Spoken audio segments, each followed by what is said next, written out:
There's some natural immunization. The funny thing is I can cut out all the times I mess up on the mispronunciations. Yeah. But mine never get cut out. Yeah. Welcome to Damn It, Jim, the podcast.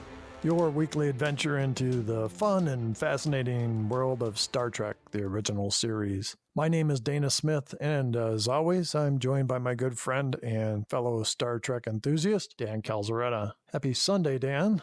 Yeah, we're recording early this week because I have a little trip to visit family. But being the dedicated podcaster that you are, and want to make sure our friends and fans are not upset with us anymore, you are biting the bullet and recording this so that we can get it out on time and not do another repeat of one of our shows. Yeah, I'm actually more worried about you being mad at me, Dana.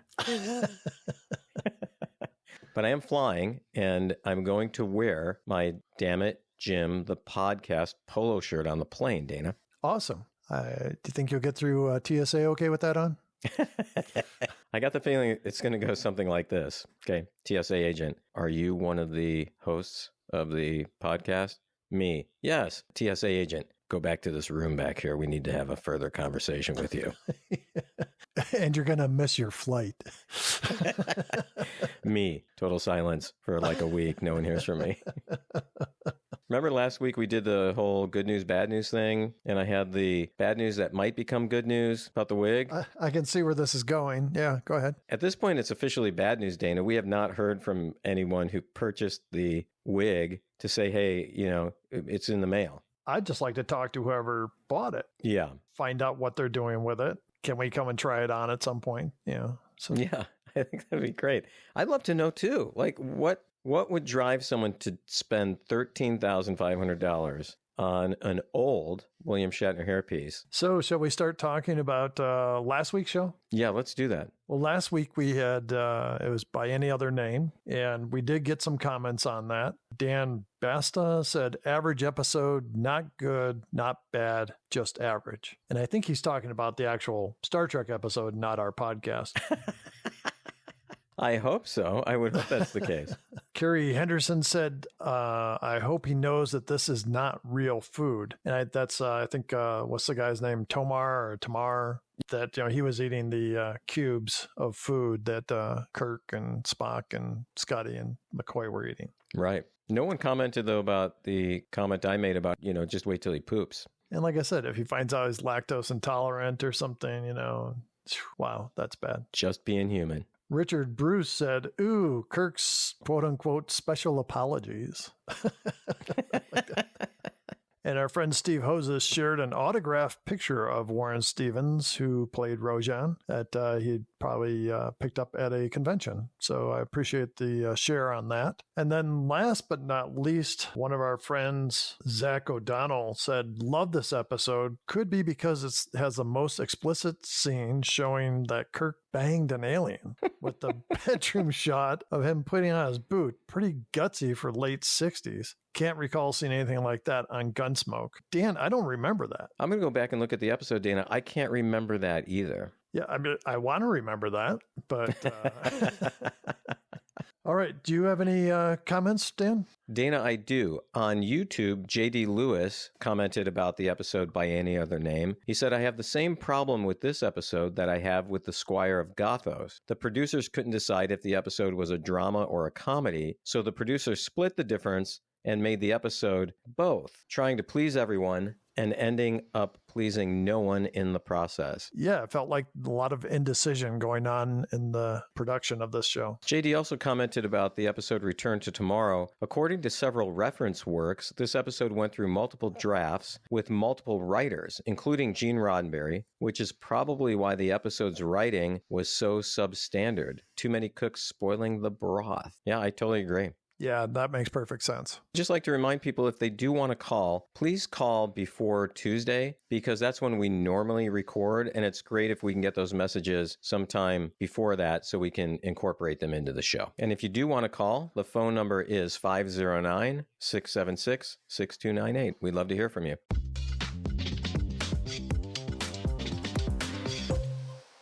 This Damn It Jim podcast is sponsored by PhotoBucket. PhotoBucket is an American company with over 100 million registered members and hosts over 10 billion images. And Dana, you know there's a lot of Star Trek memorabilia out there on PhotoBucket. Dan, you want to be sure your photos and videos are safe. PhotoBucket gives you one secure place to store your photo and video memories. It's easy to use and even easier to get started. Just go to photobucket.com and sign up, and you'll be storing photos in minutes. Use the Damn It Jim promo code when you sign up and get 1 month of PhotoBucket for free. Free, Dana! That's a great way to try out PhotoBucket. That's right, Dan. For a limited time, PhotoBucket is offering 1 terabyte of data to store all your Star Trek memories for just $5. PhotoBucket just gets better and better all the time. PhotoBucket has a variety of ways to help you manage your photos and videos, so check it out. Go to photobucket.com today and start saving your memories.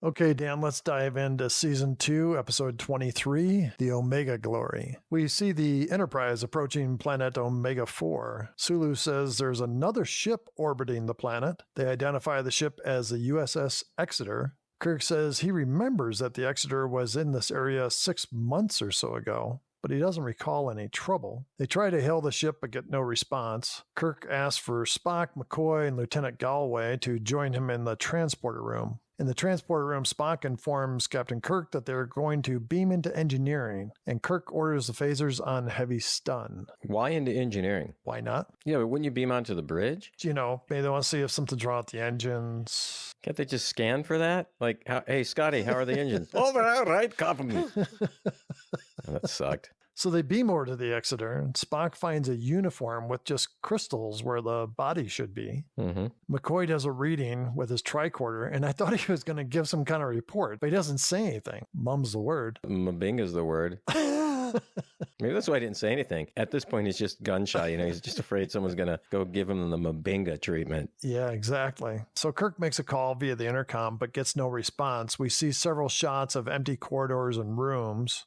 Spock says they're on the lower decks and haven't found anyone, just uniforms. Kirk and McCoy say they're going to meet him on the bridge. Kirk says the ship was captained by Ron Tracy. Captain Ron. Do you ever see Captain Ron? Oh, God, yeah.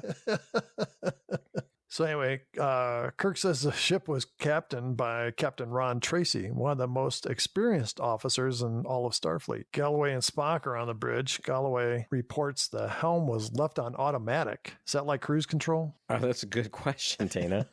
I would think so. There's more uniforms with just crystals where the bodies should be. McCoy finally reports that the crew never left. He says the crystals are what's left of the human body when you take away the water. The human body is 96% water, and so when you take that away, 3 or 4 pounds of chemicals. We were talking about this last week. We were, and we just couldn't remember how much would be there. And by the way, McCoy is wrong. How much is it? The body is 70% water. Oh, right. Because it's like about the same as the planet, 70% water. Yeah. And is that fresh water or salt water there, Dana? Depends on how much salt you've taken in, I guess.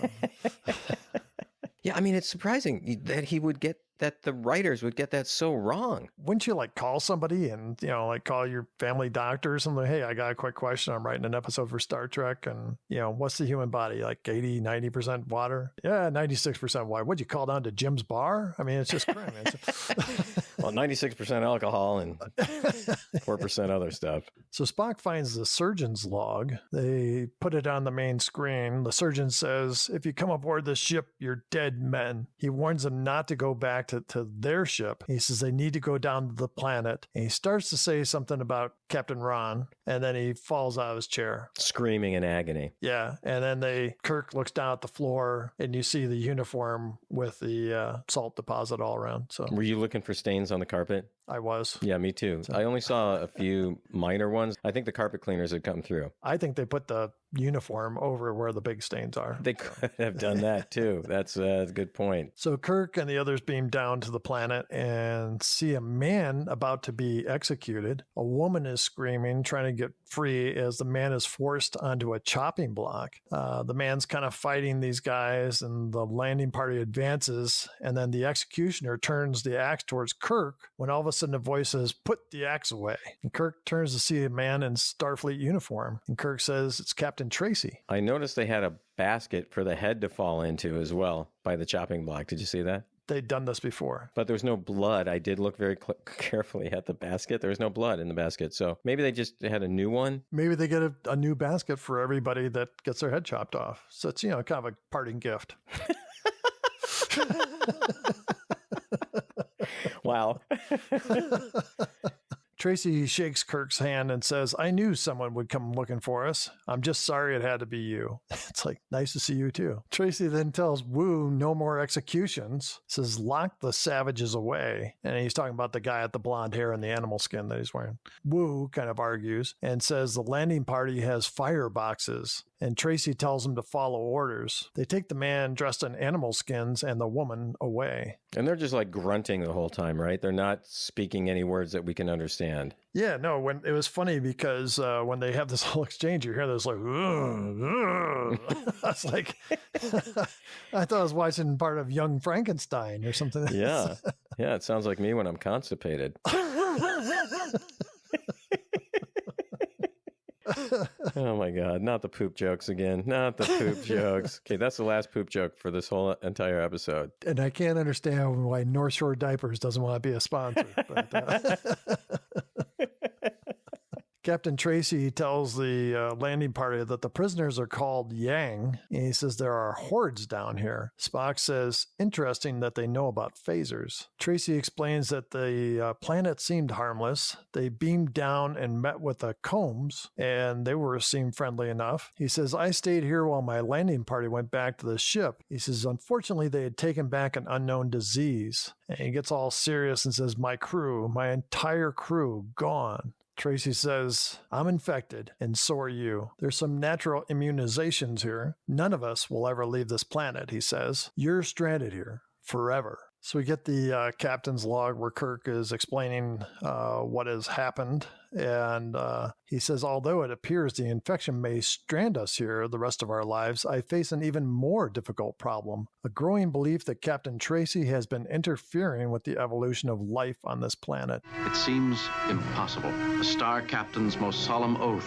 is that he will give his life, even his entire crew, rather than violate the Prime Directive. Yeah. Yeah. How many times does Kirk, what's the count at that Kirk's violated the Prime Directive? I think we're at 8. A lot, whatever it is. And here's the other thing about that statement. If you're stuck on that planet, I mean, what are you going to do? But yeah, how could you help but influence the culture, Dana? So next we see McCoy working over a machine. He reports to Uhura his findings and says that he can use another blood analyzer. He turns to Kirk and says, we definitely show a massive infection. Massive. Massive. Massive. I mean, that's an infection's an infection, right? So, but the way he just said it, massive. Kirk says, I don't think we'll have time to isolate it. Well, who's the doctor here? You or?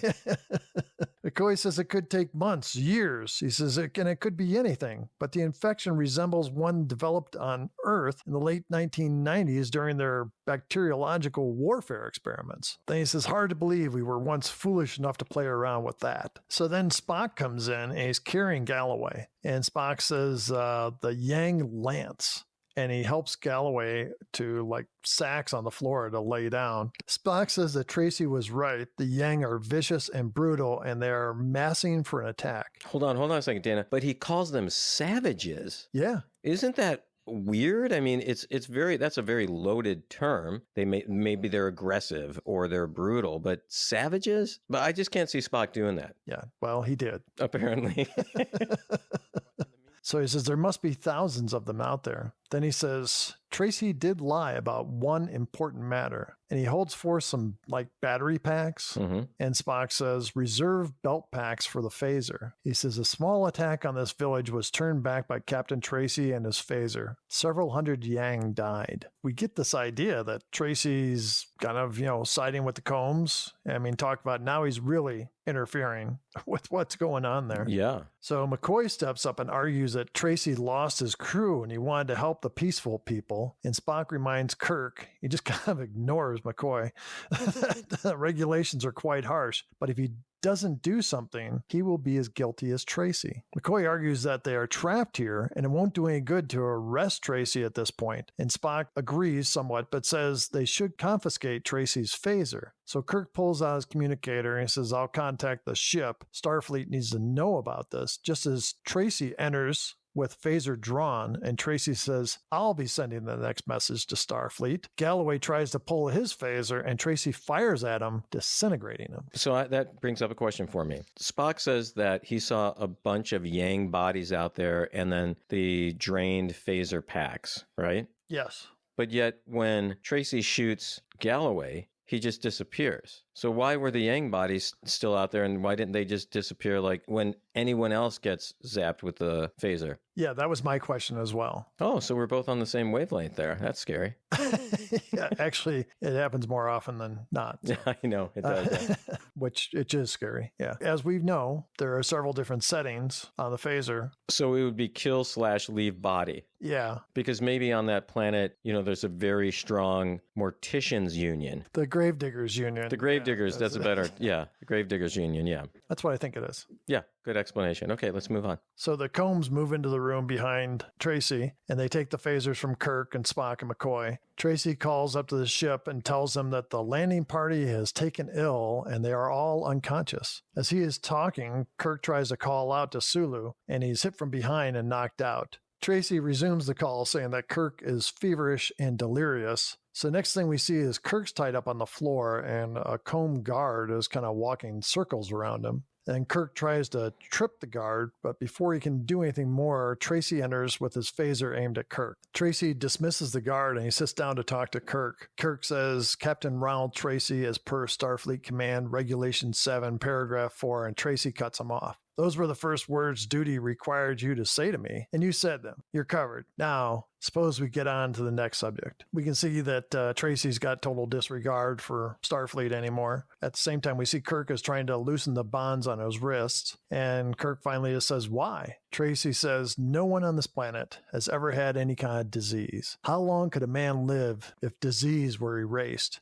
Tracy says, virtual immortality. And he says, we must have a doctor determine the cause. And Kirk realizes Tracy is in it for the profit. He tells Kirk to inform the ship that the situation is hopeless and send them on their way. And when we're ready, we'll bargain for a whole fleet of ships and they'll do it. Kirk says he'll think it over. Then he gets his hands free and attacks Tracy. They fight. Kirk's like smacking him, hitting him in the chest and gut and stuff. And right. Tracy's like smiling. Yeah. He's got like this weird smile on his face. Seems like he's enjoying the fight. And the cool thing too was there were no stunt doubles in this fight at all. Yeah. I thought it was really good. There was a bunch of flipping and, hitting and stuff. I thought that this was actually one of the best fight scenes I think we've seen in any episode so far. Yeah. So Tracy defeats Kirk. So we go to the jailhouse. The Yang man is growling. McCoy and Spock are in the next cell to the Yang man. And then as they approach, the Yang reaches out through the bars at Kirk. Tracy says, still think the Prime Directive works here? Kirk says he doesn't have the wisdom or the right to interfere. Tracy orders Kirk put in the cage with the Yang, and immediately he starts fighting with the Yang. The woman that's in the cage jumps on too, and Spock just kind of like looks on with curiosity. So then the Yang man tries to choke Kirk. Kirk keeps fighting the Yang. He finally does a judo flip on the guy, and then the woman backs up against the bars, and Spock reaches across from his cell and does the Vulcan nerve pinch. And she passes out, and the Yang goes over to the woman. Thinking maybe she's even dead or something. Yeah, he's checking her out, making sure she's okay. Well, Kirk was checking her out too, but... So Spock is working on one of the bars in the window to try to loosen it and get out of the cell. Spock says, once a considerable civilization here, the only reasonable explanation is a war, nuclear holocaust, or bacteriological devastation. And Kirk keeps telling him to work on the window. He says, if we're ever going to regain our freedom. And the Yang man all of a sudden goes, freedom? That sounded exactly like the guy in the show. The Yang man says that is a Yang worship word. And then he says, you live with the Combs. And Kirk says, but I'm a prisoner of the Combs, as you are. And he goes to the window and tries to loosen the bar. And then the Yang guy walks over and starts turning the bars in the window. And you can see some of like the mortar starting to fall out, like it's actually working. Yeah. They get one bar free, and Kirk turns around and goes, Spock, we'll have you out in a minute. And the Yang guy smacks Kirk over the back of the head with this bar. Now, that would knock you out. I think it could actually kill him. So we see Kirk on the floor, and then the camera kind of pans up to the window, and we see that there's no bars left, and the man and the woman are gone. So later, Kirk wakes up. Spock says he's been out for like 7 hours and 8 minutes or something like that. Kirk says, I'll have you out in a minute. So we go to the lab where McCoy is working. The guard there opens up the door and sees Kirk, and then Spock gives him the Vulcan nerve pinch. Spock tries to come up with a way to communicate with the ship, while McCoy tells Kirk that he's convinced that once there was a frightening biological war that existed here. And he says the virus still exists. Then over the years, nature built up these natural immunized. Why don't you ever read this shit?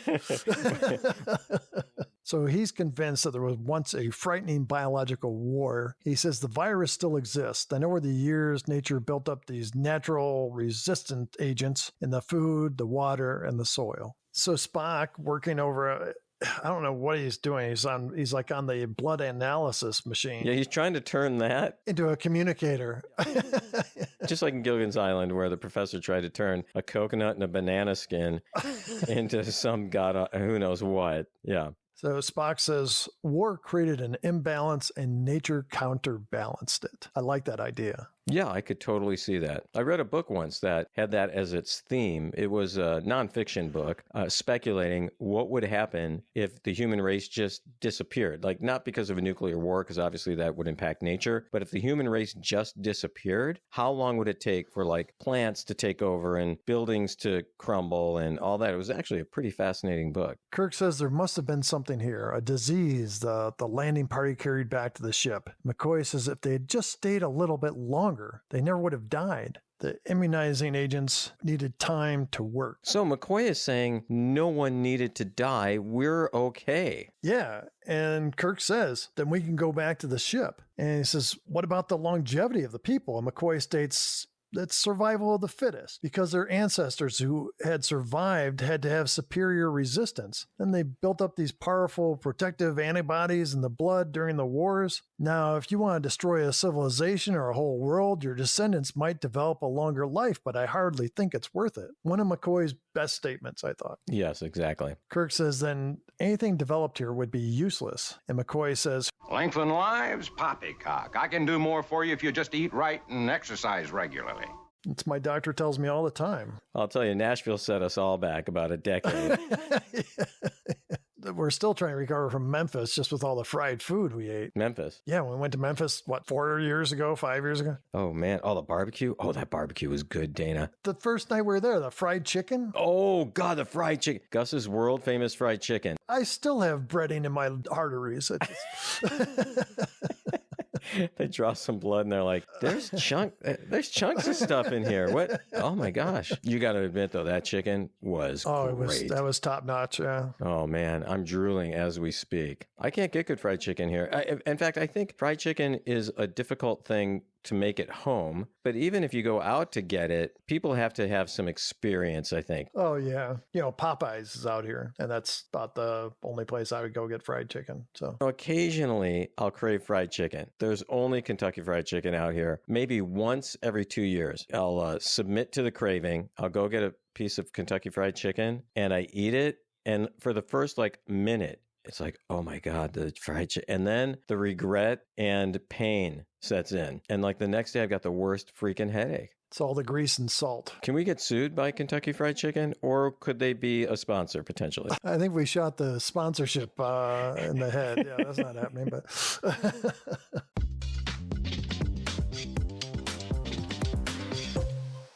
Longevity, what a concept. The idea of taking pictures and videos is built around the concept that those images will last for generations to come. Do you want to risk your pictures and videos to a virus on your computer? PhotoBucket is a secure place that maintains your photos for years to come. Since 2003, PhotoBucket has been safeguarding memories with a backup cloud storage. We're talking over 17 billion photos and videos from around the world, all perfectly preserved while maintaining a carbon-neutral footprint. That's right, Dana. The pictures you take on your wedding day will still look good and new when you're celebrating your 25th anniversary. Make sure you save your photos and videos to a safe place. PhotoBucket is that place. Go to PhotoBucket today and sign up and get your 1 month free when you use the Dammit Jim promo code. Longevity matters. By the way, how long will Spock, Kirk, and McCoy be stuck on this planet?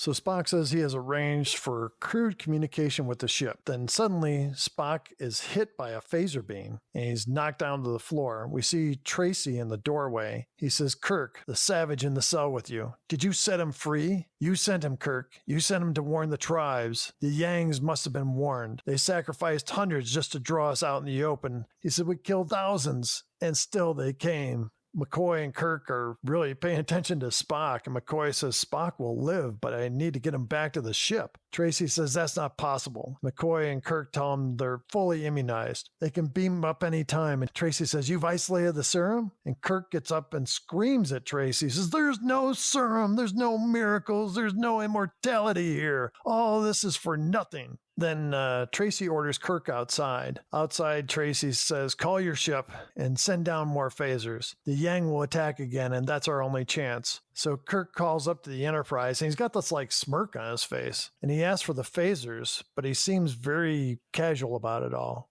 And he's talking to Sulu, right? First, he's talking to Uhura. Oh, sure, yeah. And then she looks unsure. And then Sulu comes over and says, "We can't send phasers down without verification." And Sulu says they have volunteers ready to beam down. And then they end the call, and Kirk knocks the phaser out of Tracy's hand. They fight briefly. Kirk gets knocked down and he runs away. Tracy picks up the phaser and fires, just missing Kirk. Kirk runs, and next thing we see, he's back near the chopping block. And Tracy comes up behind him and aims his phaser. He goes to shoot, but the phaser is out of its charge. Tracy picks up the axe and he goes after Kirk. Kirk jumps him and knocks him down. Suddenly, several spears are pointed at Kirk's back, and he turns around to see the Yang man and his tribe. So we cut to later in a room where there are several Yang, including an old dude. The Yang bring Spock in, and Spock says he's weak, but not in difficulty. And McCoy says that Spock needs medical attention. Spock agrees, but says the need for departure is even more critical.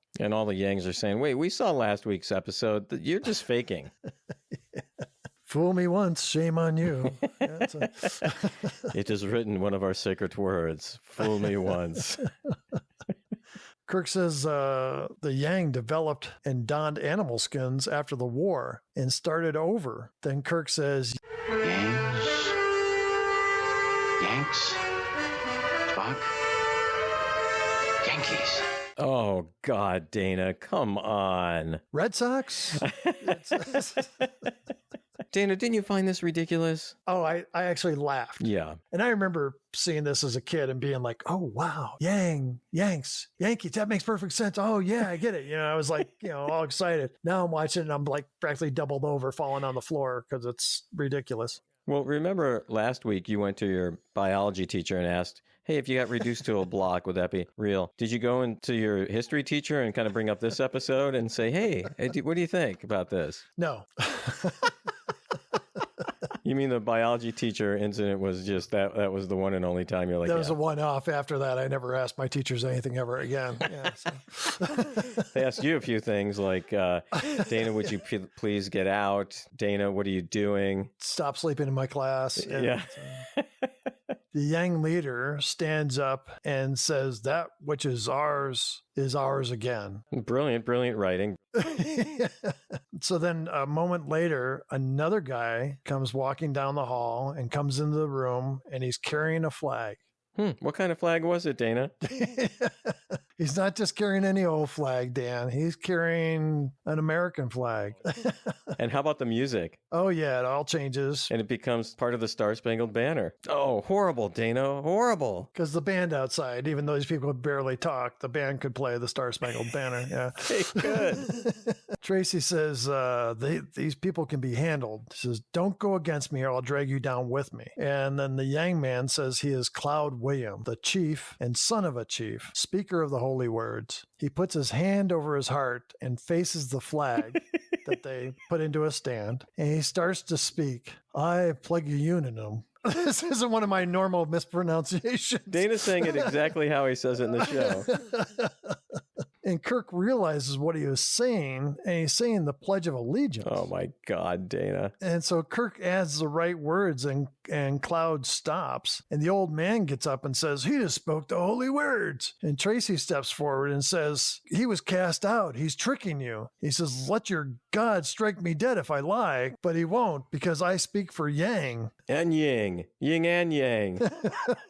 He goes over to Spock and says, see his servant? Don't the Yang legends describe the servant of the evil one? And so Cloud picks up this giant holy Bible and he opens it up and just happens to know where to open it up to, by the way. Right. And there's an image of basically Spock as like Satan. And it's not the first time he's been referred to as like the devil. Even Kirk and McCoy made fun of him one time about it. But you mentioned that Cloud opened the book. Is he a good friend? You just call him by his first name now, just Cloud? It's Cloud William. Do you want the full name? No. Cloud's fine. The holy speaker of the bullshit chief thing. Tracy says, you want more proof? And he points to Spock, says, he has no heart. And this really seems to stir the Yangs. Yes, yeah, it did. Yeah, like, whoa, what? McCoy says, Vulcan anatomy is different. And guards bring Spock forward, and Cloud William, the speaker of the holy words, puts his ear against Spock's chest, and all of a sudden he pulls back, and he says, he has no heart. Put your head down by his ass. He probably would have heard something, but...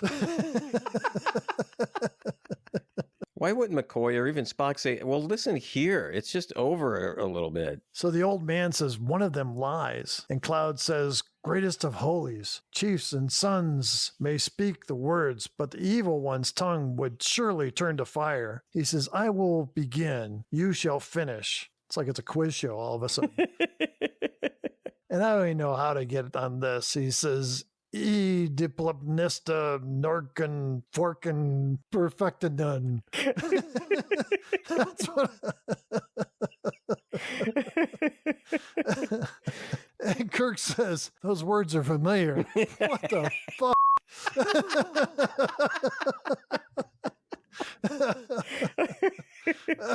I think I heard them on a podcast one time where no one could pronounce anything correctly. That's what one of the guys sounds like all the time on the podcast. And then Tracy steps up and he says, he's afraid to speak the words. Surely his tongue will burn with fire. So one of the guards puts a knife to Spock's throat. And Kirk says, wait, don't your words say that good shall triumph over evil? So the next thing we see is a knife get thrust in the floor. In the background, Kirk and Tracy are bound together with their two of their wrists. Cloud William gives the word and they begin fighting. McCoy turns to Spock and says, Spock, I've found that evil usually triumphs, unless good is very, very careful. So McCoy has actually had a couple of good lines in this episode. I don't think he deserves to be Mabinga, do you? No, I think this is a Mabinga-free episode for him. Well, good for him. He's probably sick and tired of getting slapped. So Kirk and Tracy struggle and they fight, and then Tracy's trying to drag Kirk towards the knife because the knife was like, about 10 feet away from him. Right. Tracy, once again, seems to be winning. And McCoy turns to Spock again and says, we have to do something. And Spock replies, I'm open to suggestions, Doctor. Then Spock looks at the woman, the same woman that had been in the jail with Kirk and Cloud, and he kind of stares at her, and we see that she's kind of affected. And McCoy asks what he's doing, and Spock says, I'm making a suggestion. So let me get this straight. Spock is using mental telepathy? Yeah. Well, why wouldn't he have used this since the first episode? He's used it a couple times now. I mean, but this is the first time where he's staring at somebody. Well, there's no wall between them. Otherwise, he'd have his hands on the wall. I don't know. The way they did the close-ups, too, of like their eyes, both Spock's eyes, and he looked like kind of like Bela Lugosi in Dracula. Yeah, he did. It was kind of like a horror movie. Yeah, exactly right. Yeah. Kirk and Tracy continue fighting, and finally, Tracy gets a hold of the knife. And we see Spock's eyes focused on the woman. She picks up the communicator and walks towards Spock, kind of like in a daze. So she opens the communicator, and we see Kirk is twisting Tracy's arm, and he finally gets the knife free. So that means it's connecting with the ship, right? Yeah, like a dial-up modem, yeah.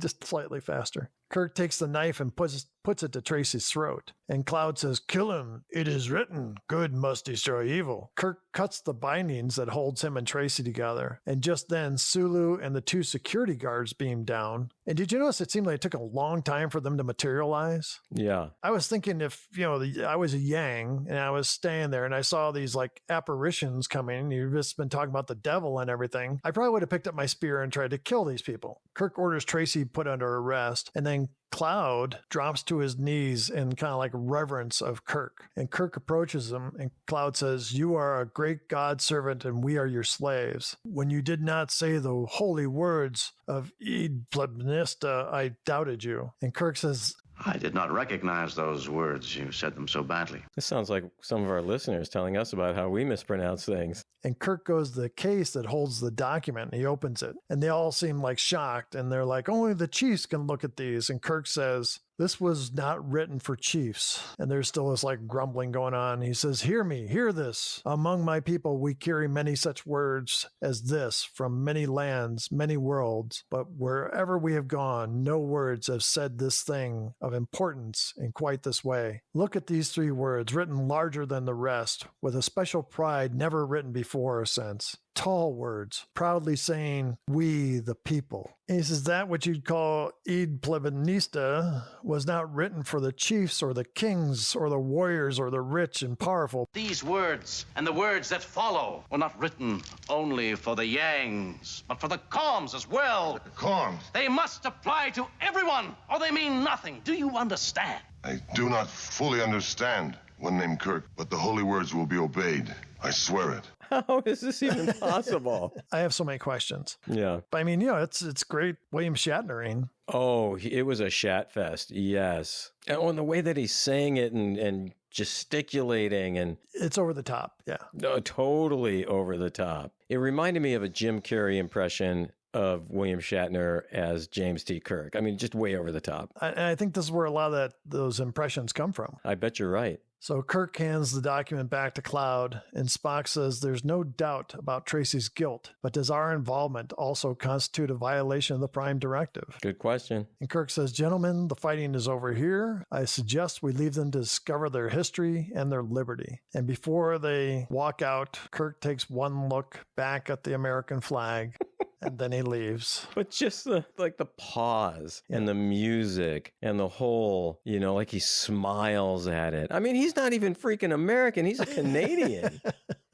But Kirk was born in Iowa. Well, I know, but I guess it was actually pretty good acting then on Shatner's part where he could, pull that off. Maybe they actually had a Canadian flag there. And he was looking at that, and then they just edited in the American flag. And they had more like the Star Spangled Banner music going in the background. It was so bad, Dana. But that's how the show ends, Dan. Oh, thankfully. Dana, you have some things to tell us about an actor in this episode. Yeah, Dan. Roy Jensen, he's the one that played Cloud Williams. A lot of people would recognize him. He shows up in literally hundreds of TV shows, especially Westerns, and numerous movies, including big movies like Chinatown, Soylent Green, The Wind and the Lion, Harper, Thunderbolt and Lightfoot, Will Penny, Every Which Way But Loose. Oh, yeah. And I'm thinking he had to have been friends with Clint Eastwood because he appears in several Clint Eastwood movies in the 70s and 80s. Okay. Usually playing a heavy, a couple times playing a cop, kind of, basic blue-collar actor, I think, is the best way to describe him. But I think he did a good job in this. It was neat seeing him. He passed away in 2007 at the age of 80. So do you have anything you want to add, Dan? Yeah, a couple of things. Tracy was played by Morgan Woodward. Now, I was like, this guy does a great job being crazy, Well, he was also Simon Van Gelder in Dagger of the Mind. Yeah. I didn't recognize him at first. I mean, I'm like, wow, this guy is really good and he's crazy, but I had forgotten. And he was a crazy character in that episode too. Yeah, I think he's got a different kind of evil about him in this. And then the Yang scholar, that guy with the beard, he was played by Morgan Farley. He was in Return of the Archons. He was one of the elders or whatever they call him. Oh, wow. Yeah, and that dude was born in 1898, Dana. Wow. Yeah, I know, it's crazy. Is he still alive? He is not. If he was, he would have found some of that serum, longevity. The woman who played Sarah, she's still alive. Yeah, we should get her on the show. Did she make any pornos? She did not. Dana, what about some dilemmas or themes in this episode? Dan, this is tough. I mean, the big dilemma, of course, is how involved do they get? And do they try to set things right, or is that still going against the Prime Directive? Kirk, of course, always has a feeling that he can set things right. How about you? You have any thoughts on the themes or dilemmas? Yeah, I think the dilemma is, how did this episode ever get made? Okay, once again, it's the Cold War. We got the Yanks or the Americans and the comms or the communists. I mean, we've seen this already in several episodes, you know. And of course, America wins. The Yanks win. My dilemma was making it to the end of the episode. I mean, it wasn't as bad as some of the others. There were some good scenes in this episode, Dana. There were some good lines, some very good acting, but just the overall concept was kind of dumb, I thought. So, Dan, do you have any best parts of the show? I actually do. You know, you might not think so from what I had said earlier, but one of the best things for me, Dana, was Morgan Woodward, who played Tracy, and William Shatner doing their own fight scenes. Both fights that they had in this episode. There was flipping, there was throwing. I mean, they were really well done. That was one of my best parts. How about for you, a best part for you? The derelict ship and the dead crew. You know, it starts off as a mystery type thing, and I was pulled in by that storyline. Do you have another best part? Sulu kind of figuring out there's something going on and not sending the phasers down. I thought that was pretty astute of him. Dana, how about another best part for you? Sulu in charge on the ship. I like that fact that he's back. Dan, how about a worst part for you? Yeah, I had a lot to choose from, but this whole jingoistic message of this episode, you know, America's always going to triumph, and this very simplistic Yankees versus communists, and the whole parallel civilizations, and same constitution, and the same flag, and Dana, so much. How about a worst part for you? The immunity that comes from being on the planet longer. The crew of the Exeter would have been okay if they just stayed longer. That really bothered me. McCoy literally says if they just stayed a few more hours. Dan, do you have another worst part? When Cloud William is trying to read the preamble to the Constitution, it sounds like he's reading Latin, but when the camera shows the close-up of the words, there's no way to mispronounce those the way that he did. Yeah, I think they gave him a script and just said, just mumble through this.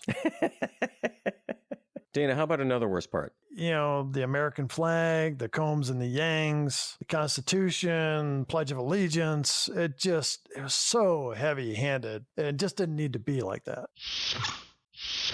Hey, Dana, what happened on this day in history? Dan, this was shown for the first time on March 1st, 1968. In the U.S., #1 song is still Love is Blue by Paul Marriott and his orchestra. And in the U.K., it's still Cinderella Rockefeller by Esther and Abby Ophram. And we both watched the video of them singing. Yeah, it was actually a video from 1968. I just have one question. What's wrong with the people in the U.K. that they had this as a #1 song for 2 weeks now? So bad, Dana. That song is so bad. Bad doesn't even begin to describe it. Yeah. I won't even send our listeners to go check this song out because it's just that bad. I'm not even going to put a link in the show notes, Dana. Okay, I'm over it. Okay, also on this day, Huntington, Indiana became the second city in the nation after Haleyville, Alabama, to begin operating a 911 emergency call system. So it's a few weeks later? About a month later, I think. Okay. Country musicians Johnny Cash and June Carter Cash were married in Franklin, Kentucky, with Merle Kilgore as the best man. Huh. Andrew Lloyd Webber and Tim Rice's musical Joseph and the Amazing Technicolor Dreamcoat was first performed as a 15-minute pop cantata at Colette Court School in London. And I found that I forgot to mention something from last week's show, Dan, which was February 23rd, 1968. Mm-hmm. On February 22nd, just the day before, Jerry Ryan, most famous as 7 of 9 on Star Trek Voyager, was born. And that's everything I got for March 1st, 1968, Dan.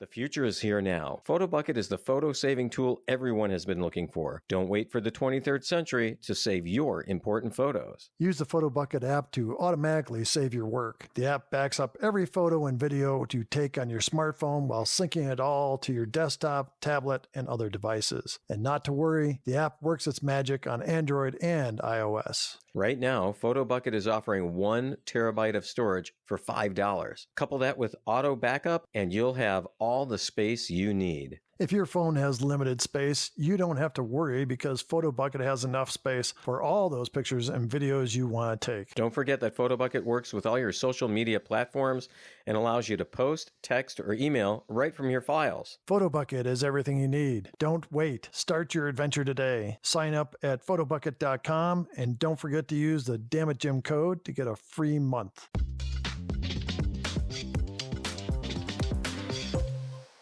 All right, Dana, how about if we do the counts? I've been looking forward to this, Dan. All right, how about the dead crewman count? We had one this week. Galloway Gone. puts us up at 46. How about the shirtless Kirk Rip Shirt Kirk count? What, 3 fights? He didn't even get a tear. Well, they must have improved the fabric or something. So we're still stuck at 17, Dan. How about the he's dead count? Nope. So we're still stuck at 14. I'm a doctor, not a fill in the blank. Nothing this week.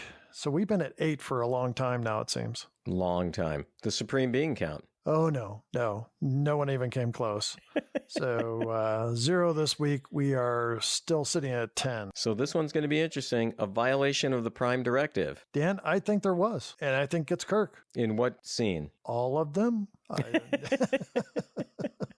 Well, I have a very specific scene, Dana, because I agree with you. He did violate the Prime Directive, but it's because he taught the people how to pronounce the words. Yeah, but do you think that they're going to be able to, just because they know how to say we the people, now they know, how to say all the words? Yes, and the next thing, they're going to build a nuclear weapon. So we're both agreeing that there is one violation of the Prime Directive this week, right? Yep, and so that moves us up to 9. All right, how about it taking over the Enterprise count? Nobody took over the Enterprise this week, so we're still at 9. Even though for me, Dana, this episode had some real holes. There were a few scenes that I really enjoyed, some lines that I really enjoyed. But it was a lot of fun talking with you about it. Dan, I agree with you. It's not my favorite episode. It's far from my worst. I'm glad we got a chance to talk about it in detail. I was curious what you were going to say. So thanks for taking the time to hang out and talk with me on a Sunday night. Sure. And what do we have for next week, Dana? Dan, next week, it's the ultimate computer. All right, Dana, once again, I had a great time. I would, again, like to encourage our listeners to write in or to call. You can reach the Dammit Jim hotline at 509-676-6298. And thanks to all our listeners for writing in and sending comments. And as Dan said, feel free to call and tell us your thoughts on the show or just Star Trek in general. So until we meet again, live long and prosper. Thanks once again for listening to Dammit Jim, the podcast. We'd love to hear from you. Please send us an email at dammitjimpodcast@gmail.com or join the discussion on Facebook, Instagram, X, or YouTube. You can also call the Dammit Jim hotline at 509-676-6298. Make sure to join Dan and Dana next week for The Ultimate Computer. Enjoy the rest of your week, and until we see you again, remember to live long and prosper.